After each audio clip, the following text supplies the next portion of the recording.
Well, the whole point is to have fun and to give the league a little bit of a personal flavor and get to know people, right? So at the end of the day, that's the most important thing.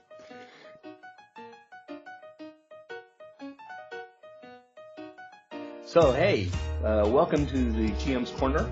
This is a Brewster Baseball Association podcast where we put other BBA GMs in the hot seat and try to extract all the fantastic secrets they have about how to run their baseball franchises. My name is Ron Collins. I'm the general manager of everyone's favorite team in the entire league, the Yellow Springs 9. And today it is my absolute pleasure. I'm so stoked to have Fred Holmes here with me.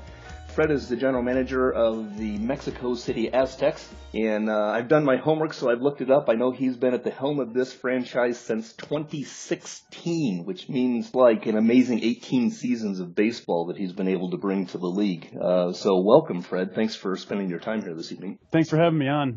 Let's not get too carried away calling it 18 amazing seasons. I think I've had maybe 6 amazing seasons in my time at the helm here, so...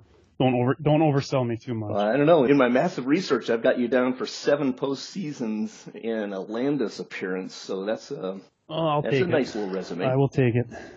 Nothing like an 8th postseason and a second. And Landis victory would be nice too. The franchise never had one. I felt really good the year we made it, but ran into the buzzsaw that was Las Vegas that year, and you know. Yeah. Let's not spend any time talking about the value of Landis victories because you know it's a meaningless counting stat, right? It's a meaningless counting stat. As Stu would disagree, and I will say I'm beginning to sprout a allergy to Jacksonville, but that's life. So anyway, rather than focusing on the past, we're sitting here basically the end of May 2034. Lots of really interesting things going on in the league. I mean, everywhere you look, there's a story. What are the things that you're focusing on right now that you find are most interesting about this moment? I think the first thing for me is Long Beach. I mean, just league-wide. Like, if you look at his record, I know I'm pretty surprised by it, just with kind of the bad luck he's had with some of his young stars going in the toilet pretty early in their careers. Vegas is another one the other way that's been a little upside down. He's actually only got 2 wins on me, and we have the same number of losses already. I never thought I'd be anywhere near as good as Vegas this year, but here we are. Those are kind of the two major ones for me. San Antonio's over 500. That's kind of surprising. I'm not surprised about where guys like Rockville and Havana are at this point. New Orleans always finds a way to be competitive, but I think Long Beach is the biggest surprise for me in this season so far. What are you thinking about things around players? I mean, it's interesting to see the Ricardo Diaz's and the Billy Chappell Jr.'s kind of falling out at the same time, and then you've got the Bobby Lynch's coming up. I don't think we've seen the last of Diaz, though. I wouldn't write him off. Ted would probably hide in a corner and cry for quite a while if Diaz goes out like this. So I would not be surprised if he comes back at the end of this season and then is still around next season going strong yet. Yeah, he's what, 35? 36 right now. Oh my goodness. Turns 36 March 31st, so he's newly 36. Definitely interesting to see how he comes back from that injury. Yeah. And the good news was it wasn't an elbow surgery kind of thing. Yeah, right? I mean, it's shoulder inflammation. I mean, I've seen those that have no impact, and I've seen guys have setbacks and all those things from the shoulder inflammation is kind of an ambiguous one. You don't necessarily like that, but it would be a shame for a guy who hasn't been hurt in his whole career to go out like this. So I'm hoping that this isn't the end of him. As far as other players, I got to check. Where's Montreal here? He had a second baseman that was just ripping it up early in the season. Charles Martin. Who is this guy, and where the heck did he come from? I mean, he's hitting 329, 361, 472. He's slashing right now. His OPS is 833, and he actually slowed down quite a bit from where he was at the end of April, and yet his team kind of is in the toilet at the moment. It's just been a weird year on a lot of fronts that way. What is your take on Montreal? Are they going to bounce back and actually be a serious competitor? He might not lose a single game after the All-Star break. You heard it here first, folks. No, I mean, I think John's a really good GM. Like, I'm basically fearful to trade with the guy now because he just wins everything that he does. So if he decides to trade a few pieces, I'm sure he will do amazing with it. And in 2 years, he will be right back to where he has been. So what's your take on the big flurry of controversy on the latest Yellow Springs deals? Not that I have any stake in the matter. Which flurry of controversy are you referring to? The Edmonton deals? Yeah, the deal where Ted and Stu have teamed up to beat up on poor little Yellow Springs. Yes, and your constant Landis appearances and all that other stuff. I don't know. I mean, this deal hinges on Lopez. Like, Saucedo's a good player. He's basically developed. You can probably justify leaving him now in AAA this year, but if somebody gets hurt and you want to bring him up, you can do that. He's ready to play. He doesn't have a position yet, which kind of hurts his chances of being an immediate impact guy. But he's a good player and he's young. I mean, that's kind of a foundation piece at a key defensive position. And I mean, Lopez is, I don't know, what is Lopez? Like, depends on how you feel about guys out of the international complex. I don't always trust him because I've had him not work out more often than not, but if he does work out, that guy's a great center fielder. But when you're Edmonton and you've got 6 great center fielders in your system already, you can probably spare those guys, Yeah, well, I was earlier on trying to find one of the others that I might be able to work out, but Brandon appeared not to be interested in discussing. Yeah. discussing those. But I agree. I think it completely falls on Lopez, and if Lopez keeps his ratings, then Yellow Spring should look pretty strong on that deal. But like you, I noted on the board, I've had a few of those really nice looking guys that turn out to be worth less than the dust that I paid for them, and had a couple others that have kind of been foundations of the team. So, but I definitely understand Ted and Stu's point of view. Anytime that you see a guy with a whole lot of stars beside his name moving, that's an interesting one. What do you do? I don't know that I would have made that deal if I was him, but if he needs a first baseman, Jose Gonzalez, you could do a lot worse than that guy. Fabre's, he's a 6 contact righty, plays good defensive catcher, which is good. Jenkins is nothing.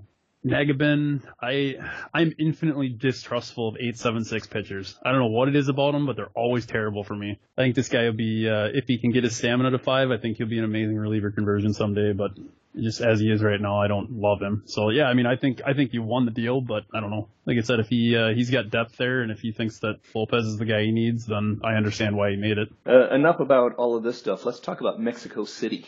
Open up all of your treasure chest of super duper top secret Mexico City master plans and let us know exactly what we need to be prepared for. I've got a whole pitching staff in AAA that's ready to come up next year, probably. I mean, I had Pham up to start the season, but he was miserable in the majors. I mean, 7 starts, he was 0-6 with a 6.64 ERA, put up almost a full negative WAR. I sent him back down to AAA, and he's had 4 starts there, and he's pushing a 1.85 ERA and a .95 WHIP. So, I mean, he's fully developed at 9.87. He's got 2 of his pitches. He's got a 9 slider and a 10 changeup that are fully developed, and a fastball that's 7 out of 9. I mean, the stamina's not where you'd like it to be, but he's going to be a good player. It just wasn't quite ready this year. Pedro Rocha is a bumper who's looking pretty good. He'll be 9.78. I mean, Gerard Wagner's probably a reliever, but he'll be an 11.77 reliever with 2.9 pitches and 11 stamina. So it's a closer that can pitch every day that throws 100. So I got a lot of guys there. And then in the field, I'm waiting on Jerome Delage. I got him in a trade with Phoenix. I sent Jose Trujillo.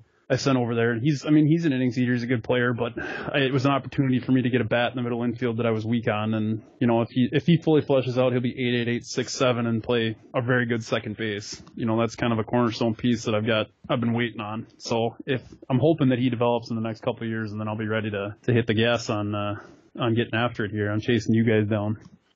Yeah, I'm definitely feeling some heat from you guys, and I don't know if people are quite yet sleeping on Mexico City. I know Omaha was kind of a pick, but they're going to be fantastic. Obviously, poor Justin just had all those injuries, but that's a short term thing. Kind of fell on his face when you went about putting together you're talking about the rotation that's coming up. I mean, you've got a nice young rotation in the majors right now, but it kind of came from a bunch of different directions. When you sat down a year or 4 ago and started to really kind of revamp and rethink, at that time, the Omaha Barnstormers, is this how you envisioned it all coming together? What was the thought that brought all these players into one place? Is it a matter of kind of fortunate opportunity that opened up, or is this exactly? Yeah, I mean, it's kind of an opportunist thing. In 2030, I've sucked up a bunch of the college free agents that ended up back in the pool. I did the Stu thing. I pulled up all those weird guys that, maybe aren't naturally in the game and sucked them all into my system. I've actually gotten quite a few bumpers out of there that have really helped me out with this up-and-coming class. So that was a big one.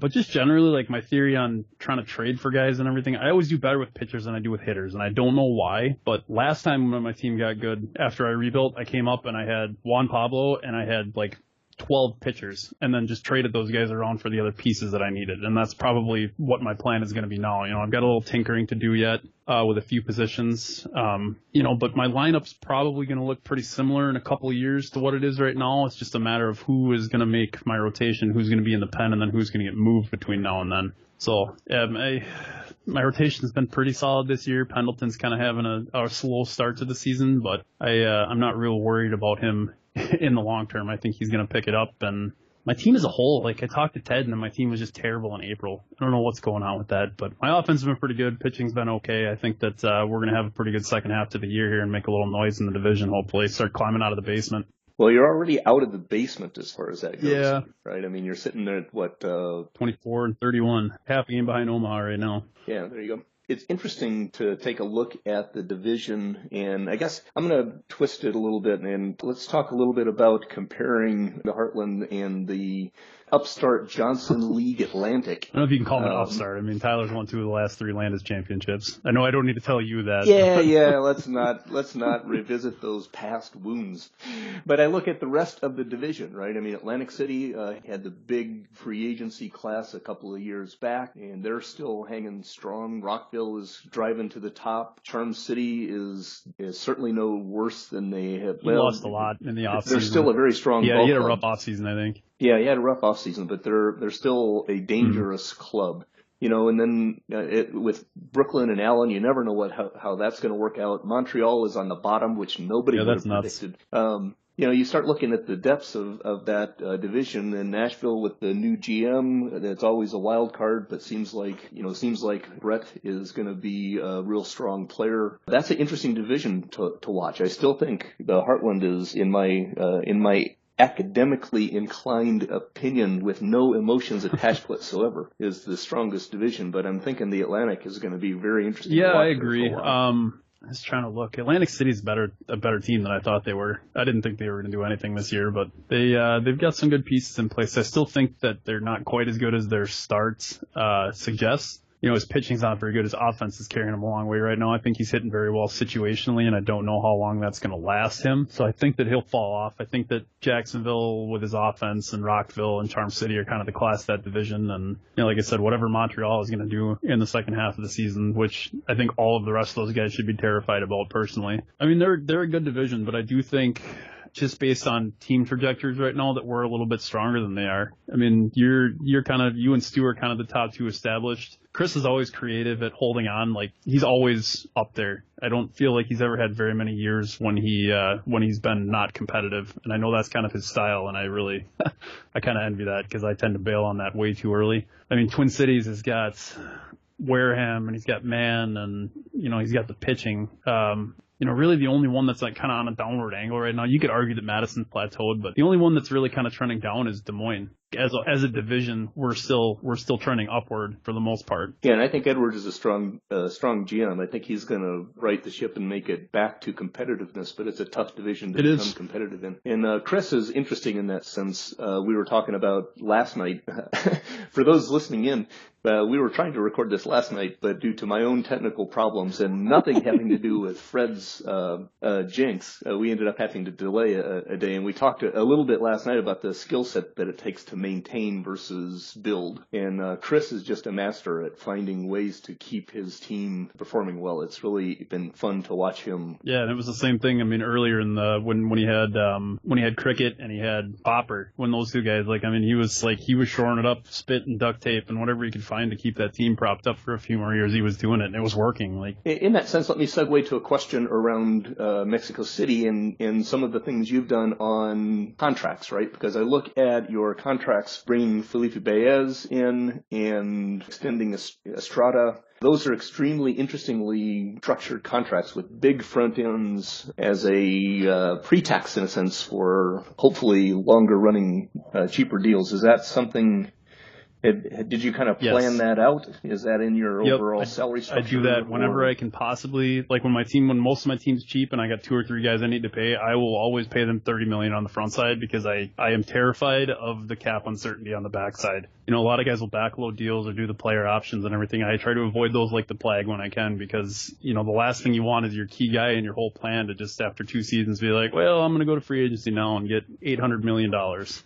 So, yeah, I did it with Gomez when I extended him when he was still with me, and the offer that I actually gave him this offseason was very front-loaded too, kind of similar to what Aaron ended up doing with him. But yeah, Estrada, for the last 4 years of that, he's at $8.25 million. Like, you can't hardly argue with that. And Baez is the same way, Worst case scenario, they're super tradable deals after the first 2 years, so it gives me a lot of flexibility on the back end to either add to my team or to move those guys out as I need to. So if I have a choice, you will always see heavily front-loaded deals on my team. Yeah, and it probably makes some pretty good sense. You clearly have your payroll under control at, 65-ish. Yep. Your budget's up over 100. Probably when you're running to compete, you want to get that up to 110 plus if you can, I'm sure. But that's interesting when you've got that kind of a gap between your payroll and your budget. That gives you an awful lot of freedom for doing that kind of 1 year big deal. It's really similar to the things that we were doing back when we had the old EBA, and you'd find some teams like Madison paying $60 million. Yeah, well, you can argue that it worked out for him. Like as much as anything like that can work out. I think he did well with that deal. He did well enough, anyway. It may have hurt him. But you look at Atlantic City right now. You're just talking about him being second in the division. Like how much flexibility would he have if he wasn't paying his 2 guys that he's paying, Correa and Lopez. Yeah, those guys are 32 this year, 25 next year, 22 the year after that. Geez, that's... Yeah, no, and he's getting almost kind of a perfect storm worst case there because Lopez has fallen. He's a reliever. And actually Correa is struggling at this stage ratings-wise too, so I think he's rolled the dice and he's come up pretty good in the front end of that, but that may end up costing pretty heavy in the end. Well, only time will tell, of course, but... Alrighty, let me go to the ever infamous lightning round questions, right? And I'm going to try to drive you to a couple of quick answers, and then at the end I'll turn that around and you can ask me whatever you'd like to ask me, and I'll pretend I know what I'm talking about. First, probably most difficult lightning round question of all: can you actually pronounce the name of my your ballpark? No, I can't. The name of my ballpark is based on the Aztec game that everyone knows where it's like basketball, where the hoop's on the wall on the side and you gotta get it through the hoop. Like it's topical for me, but there is no way in heck I can pronounce that. I love it. I'm going to have to actually try to internet that down. What do your friends and family think of this BBA thing? My wife thinks it's ridiculous. Even tonight when I came down, she was talking to my kids and she's like, "Daddy's got to go talk to a guy about fake baseball." I've got a few guys. I got a few guys at work that I talk to about it, and they mostly just roll their eyes at me. Like most people just think it's fantasy sports, and I just kind of let them think that until they start asking more questions. And I'm like, "No, my team's Mexico City. Like we're pretty good in the division. A couple of years we'll be all right." And then it's like down the rabbit hole. Occasionally, I'll say something to my wife about, "Hey, my team's leading the division," and she'll say, "You mean you're a fake team?" I said, "Well, there's nothing fake about it." And she'll say, "Well, I'm fake happy for you." Best moment in Omaha or Mexico City? Oh, I got to look it up now. It was the year I traded for Jonathan Archer at the trade deadline. Was it 2022? I made a big trade with Halifax to bring him in. I was 16 and a half games back of Stever and Huntsville in the division, and we ended up winning the division in a playoff game. Game 163, I caught him. From April 21st to the end of the year, we made up 13 and a half games, and I caught him. Oh, I would just think that merely catching Kyle would be more than enough to make that number one. Okay, top 2 former GMs you would like to see come back? Number 2 for me is Chris Robillard. He was the GM of Halifax for a long time. He actually won. He had a Triple Crown winner on offense when he was there, and he won, I think, 2 Landis trophies. I always liked Chris. Him and I made a few big deals. I traded him Steve Hoffman in my second year. Don't talk to Wilson about that. But, I traded him Hoffman, and then he traded me Archer, and then kind of got out of the league. He was back in the EBA for a little while, and then we haven't heard from him since. And, with the first one, the guy I want back is the guy that everyone loves to hate, and that's Stever. I never cared about the league more than when Stever and I were good at the same time and we were in the same division, and he hated everything about my team. It was just awesome. I got all righty slap hitters, and he's the big whole left-handed lineup with guys that get on base, and just to beat him with the lineup that he just despised was just the best thing for me. I loved it. I loved being a thorn on his side. Yeah, and I like that. I hope he comes back. What is your biggest annoyance with either OTP or the BBA? What's the one thing you would change about your Zero experience buyout here? player options. That is the biggest thing. Ted and I talked about that when we did the podcast about the free agency thing, and that's just, I mean, I understand like the game lets you do them, but especially when they're backloaded, $0 team options, that just kind of drives me nuts. Yeah, that should be fixed with 19 that's what I'm though. So that'll be good. Worst decision you've made in the past year? The Gomez contract in the offseason. I panicked when I saw Estrada needed an extension, so I kind of shortchanged my Gomez offer a little bit. I shortchanged my Baez offer too, but he ended up taking it. But I ended up offering him like 6 years, and it just wasn't quite what Aaron offered him. I could have had him, I could have paid him more, I could have done it, and I could have had him and Baez and had Gomez back and, you know, parades and all that crap, but I chickened out. He's 10 Ks away from being my career leader in strikeouts. Like, I gotta get him back, even if that's as a reliever when he's 40. Alrighty. Well, you've made it through the lightning round, so I will turn the questioning mic over to you and let you grill me for a moment. What do you think of the overall defensive trend in the league? Where do you think it's going? What do you think it is right now? What's your take on kind of the way it is? Oh boy, that's a huge question. I think first and foremost, I mean, anyone who says that they actually know exactly what's going on with OOTP defense is probably way too confident. I don't think OOTP defense actually works in ways that people completely can relate to real life baseball, which is one of the problems that we have. I think that actually where we're at right this minute, in my mind, for most of the quality positions, right, the center fielders and the shortstops and so forth, is that when you look at the ratings in the league, I think there's very few people who are really punting defense in some of those places. There are a few. I was looking at center fielders 2 or 3 nights ago, right? You look at the zone ratings going on and the ratings that are creating those zone ratings. Ultimately, what I think we really have are almost all center fielders have 9s and 10s, right, as ranges. And they differentiate in their kind of second sidecar ratings to some degree. But as a general rule, most of our center fielders are between right now roughly a +4 zone rating to -4 or 5 zone rating, right? I mean, you've got about a game's worth of differentiation in defense. But it's almost mostly random when it really comes down to it. And you start getting into that really, what I find cool question of looking at a 9 range, and you get 10 guys that have 9 range. Which ones are at the top of that and which ones are at the bottom of that? They all look the same, but they perform differently. So in a lot of ways, you're playing stats only at that level. And I think defensively, that's kind of where we're at right this minute. The extremely interesting question, part of that question to me, is what's going to happen as a lot of these last couple of years draft classes come to fruition, where you see especially a bunch of outfielders with 2 and 3 ranges. That's going to make some extremely interesting general management decisions. Yeah, and I mean, I don't know that I'd say a lot of guys are punting defense, but, you know, like, even look at your team, like De Castillo with his 7 range at short, you know, like, that's not a guy that that I'd love to have playing short for me. And Madison's back to playing Mondrater at second and Draper at short. Draper's got 6 range, you know, Raiders range issues are well documented. You know, and everyone laughs about my smoke and mirrors and my slap hitters and everything, but I'm like, you know, if you guys are going to keep putting guys out there that maybe can't field their position, I'm going to try and get as many guys that can just whack the ball around the infield as I can, and I'll roll the dice with that. I am perfectly content to just let my guys go out and hit 300. I don't have any opposition to that at all. Yeah, and for example, I think that's an interesting question, right? Because when you look at shortstops, De Castillo is on the low end of acceptable as far as that goes. And if he wasn't the hitter that he was, there's no way he could stay in the league. But he's a guy who can put up, 3 to 4 WAR out of the shortstop slot, which means that you can deal with his glove. And then you get into really fun, full team composition, right? Because you can make an argument that if I had a stronger defensive shortstop, my pitching staff would be much stronger. I can also make an argument to say that I've got this really super strong pitching staff, so I can deal with a little bit of a defensive problem. I love listening and watching the board and hearing people talk about what they're doing, because there are so many different approaches to take. And this league is full of general managers who are very opportunistic around the idea of trying to make do with the strengths that their team has. So I think that's one of the most interesting things about this defensive question, because I would love for De Castillo to have a 9 range. That would make my whole decision on how to extend him out a whole lot easier. But now I have to look at, the prospects that I've got coming up that are much better ranges and try to decide how long his bat is going to be able to make his lack of defense on shortstop work. And so ultimately he'll have to move to second. There's almost no question about that.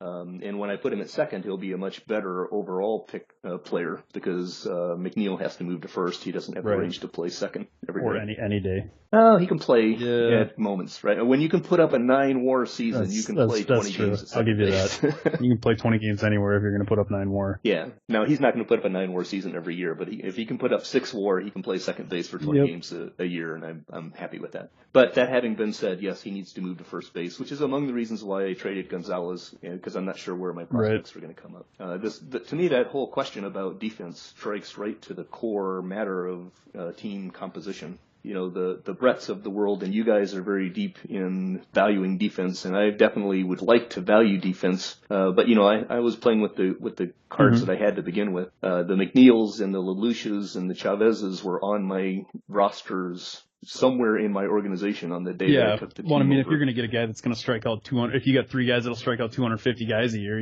maybe the defense isn't that big a deal because you're not going to be dealing with as many balls in play as like my team where I don't value stuff quite as highly because I do try and put good defense behind them. I just want guys to keep the ball on the ground. Like there's a lot of moving pieces in that whole equation, and like you said, that makes it interesting. That makes philosophies better because guys value guys differently. But usually I will say that as soon as I see a team that is really struggling at a place where somebody said that they're not supposed to struggle, the first thing I do is I look at the defense, and because that's kind of the hidden, invisible poison pill. BABIP. Check the BABIP. It's not all about luck. There you go. So let me ask you one more question. You've been here now this is your 18th season in the league. What is it that you love the most about this league? What's the draw for you? First and foremost, Brett and I are very good friends, and I always joke that if one of us quits the league, we just can't be friends anymore. We just won't talk about anything else. But I don't know. I've learned a lot. I'm not a baseball guy, and this is the only thing I've ever done in OOTP. So, I've learned a lot just about baseball in general and about the game, just from kind of reading the boards. And, I'm not always super active commenting on stuff because I don't feel like I've got a lot of, helpful insight on, the differences between guys' OPS plus and whatever else. That's so far out of my realm, it's not even funny. But I've learned a lot, and I'm really addicted to all the passion that you guys all show on the boards. It's a lot of fun for me to just kind of learn and play along and then be able to compete with you guys and put a winning team on the field with what I feel is no expertise. So I have a lot of fun with it, and I don't anticipate that that's going to be changing anytime real soon. So I think that's like a great end quote to bring this all to a close. Let me say thanks for coming out here this evening, and we'll have to get together and do this again. I'm happy to be back anytime you want me back.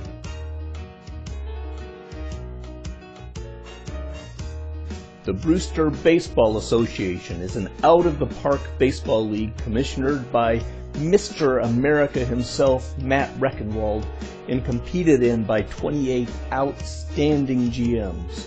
You can check us out at montybrewster.net. You have been listening to the GM's Corner, a podcast where we put BBA GMs on the hot seat. I hope you loved it as much as I did making it. My thanks to Mexico City GM Fred Holmes for his patience with me as I got my act together.